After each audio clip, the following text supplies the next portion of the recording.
बीतत सुहाग रात हो,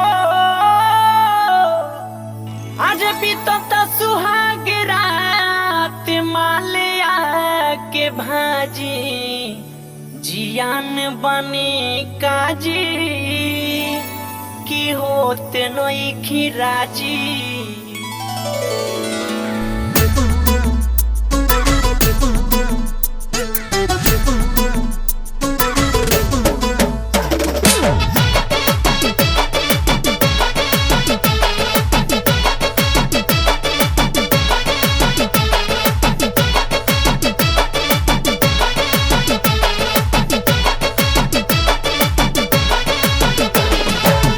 बीतत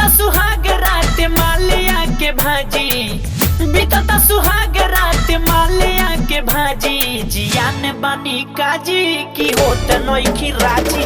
जियान बनी काजी की होत नइखी राजी। जियान बनी काजी की होत नइखी राजी। बीतत सुहाग रात मालिया के भाजी, बीतत सुहाग रात मालिया के भाजी जियान बनी काजी की होत नइखी राजी। जियान बनी काजी की होत नइखी राजी। जियान बनी काजी की होत नइखी राजी।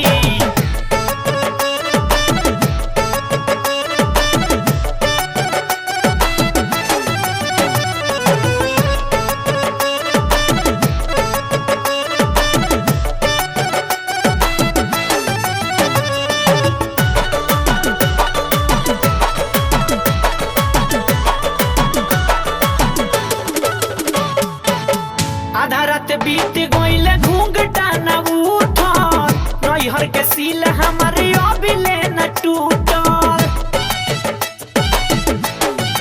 ए जी आधा रात बीत गइल घूंघटा न उठल, नैहर के सील हमारे अभिले न टूटल।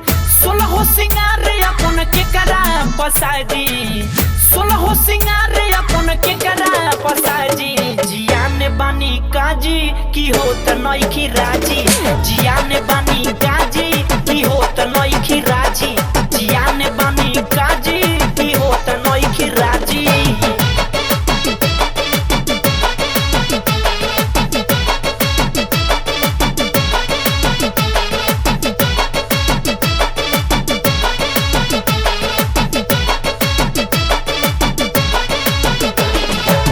होठवा के लाली हमारे पोछ दोना चाट के, चोली के केसारे आव खाल राजा काट के।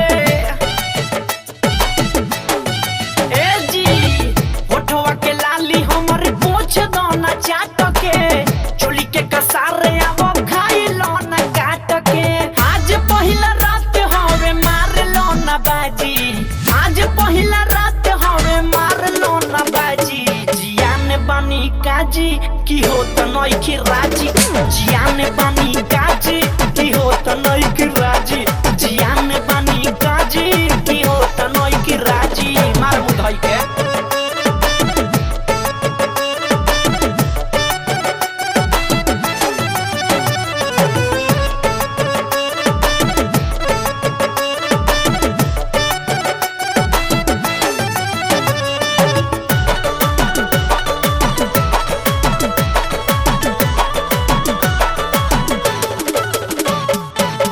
बानी बकलोल रउआ पिया आदित राज है, जमल जवानी हमारे खोजता मसाज है।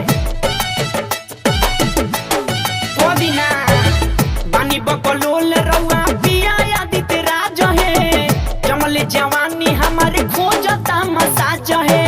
नीरज सधैया हमारा नैहर के पियाजी, नीरज सधैया हमारा नैहर के पियाजी जियान बनी काजी की होत नइखी राजी। जियान बनी काजी की होत नइखी राजी।